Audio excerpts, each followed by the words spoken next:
Hello दोस्तों, स्वागत है आपका आप ही के यूट्यूब चैनल पर। तो दोस्तों चलिए स्टार्ट करते हैं। आज हम बात करेंगे एचपीएससी पीजीडी कंप्यूटर साइंस के बारे में। तो आज देखिए छोटे छोटे मेरे पे जो कैंडिडेट पूछ रहे हैं कि क्या एचपीएससी जाने से कोई फ़ायदा होगा या नहीं। देखिए बहुत बार मेरे पे मैसेज आ चुके हैं, पर्सनली मैसेज भी कर रहे हैं कैंडिडेट, और मेरे को कमेंट बॉक्स में भी आ रहे हैं कि एचपीएससी जाने से हमें कोई फ़ायदा होगा या नहीं। देखिए भाई, अगर आप एचपीएससी जाओगे तभी कोई आपकी बात सुनेगा। अगर आप ये सोच रहे हो कि भाई घर पे बैठे बैठे मैसेज पास करने से, आप मैसेज किसी पे भी पास कर लीजिए, कुछ नहीं होने वाला, तो आप मैसेज पास कर रहे हो, ग्रुप पे भी बस मैसेज पास कर देते हैं, ये कर लो वो कर लो, करना किसी को कुछ नहीं है। घर पे बैठ के बस ये कह रहे हैं, एक दूसरे को इंस्ट्रक्ट कर रहे हैं कि भाई ये करना है, हमने ये करना है। बट भाई कोई आगे तो आए, कोई लीड तो करे। कोई लीड करने के लिए तैयार नहीं है। कि मैं ये आपको सजेस्ट कर रहा हूँ, भाई एचपीएससी आओ, एक दिन का टाइम निकालो सारे। आप मेरे से पूछ रहे हो कि एचपीएससी जाने से सर कोई फ़ायदा होगा या नहीं। भाई एचपीएससी आओ, हम एक बार सभी कैंडिडेट इकट्ठा होते हैं। मैंने पहले भी आपको बोला है कि 500-700 कैंडिडेट की स्ट्रेंथ इकट्ठी होगी, एचपीएससी जाएंगे तो वहाँ पर प्रेशराइज करेंगे हम उनको, उनके चेयरमैन से मिलेंगे, उनके स्टाफ से मिलेंगे, तभी कोई फ़ायदा होगा। अदरवाइज़ क्या फ़ायदा है, ये तो मैसेज पास करने से तो कुछ नहीं होने वाला।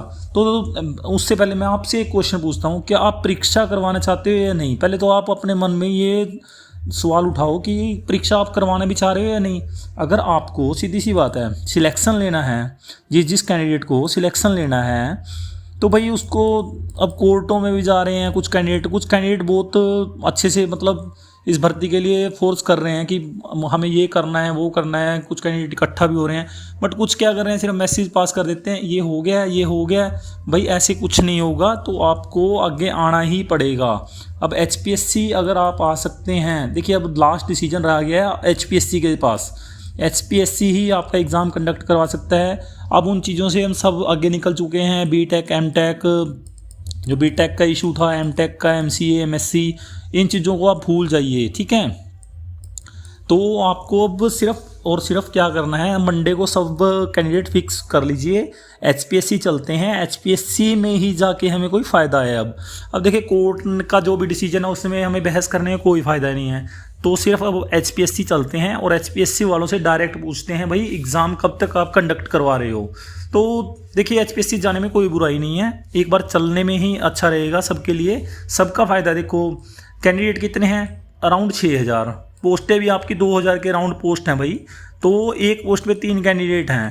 तो देखिए जिनकी अच्छी तैयारी है, देखिए बहुत से हमारे में से ऐसे कैंडिडेट भी हैं जो जॉब कर रहे हैं, सबकी अपनी अपनी मजबूरी भी है, कोई फैमिली वाला भी है। आप कह देते हैं भाई मैरिड गर्ल भी हैं हमारे में, हमारे साथियों में काफ़ी, उनके बच्चे भी हैं। तो देखिए वो उनका आना थोड़ा सा मैं समझता हूँ कि मुश्किल हो पाता है। बट जो आगे आ सकते हैं, बॉयज़ हैं काफ़ी जिनको छुट्टी मिल सकती है, या काफ़ी मेरे साथी यहाँ पे पंचकूला में भी हैं। तो जो इधर से हैं, कुरुक्षेत्र साइड से हैं, अम्बाला से हैं, करनाल से हैं, चलो सर्दियों के काफ़ी दिन है तो इस साइड के लोग तो आ सकते हैं। 5-6 डिस्ट्रिक्ट जो पास में पड़ते हैं, विद इन 100 से 150 किलोमीटर है जिनका एरिया, 100 किलोमीटर के अराउंड के लोग आ सकते हैं। क्या ऐसा तो है नहीं भाई सारे पलवल, हिसार, रोहतक इस साइड से हों, तो आपके आसपास से भी हैं सभी। तो ज़्यादा नहीं तो 500 कैंडिडेट तो कम से कम आ जाइए। मंडे को हम फिक्स कर लेते हैं, मंडे को आ जाइए।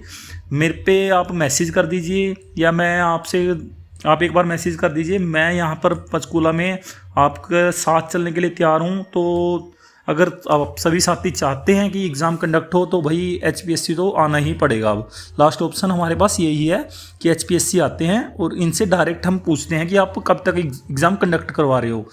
अब वो हमें कोई भी एक्सक्यूज़ नहीं दे सकते। तो भाई मैं तो यही कहूँगा, आ जाइए एक बार। अगर कोई यहाँ पर दिक्कत है पंचकूला की, मैं गारंटी लेता हूँ भाई, देखो पंचकूला में अगर किसी के साथी को कोई दिक्कत है, मैं उसका साथ देने के लिए तैयार हूँ। अब देखो मैं तो यही कर सकता हूँ, आपके साथ चल सकता हूँ। जो क्वेश्चन होंगे आप कैंडिडेट क्वेश्चन भी बना लीजिए, हम वो क्वेश्चन अपनी क्वेरी क्लियर करके आएंगे। तो दोस्तों एक दिन का टाइम निकालो, तभी एग्ज़ाम कंडक्ट हो पाएगा, अदरवाइज़ कोई फ़ायदा नहीं है आने। वैसे तो देखो मैसेज पास करने से कोई फ़ायदा नहीं है। तो प्लीज़ अपना डिसीजन ले लो और मेरे को बता देना जैसे भी हो। तो मैं आपके साथ हूँ। Thank you so much.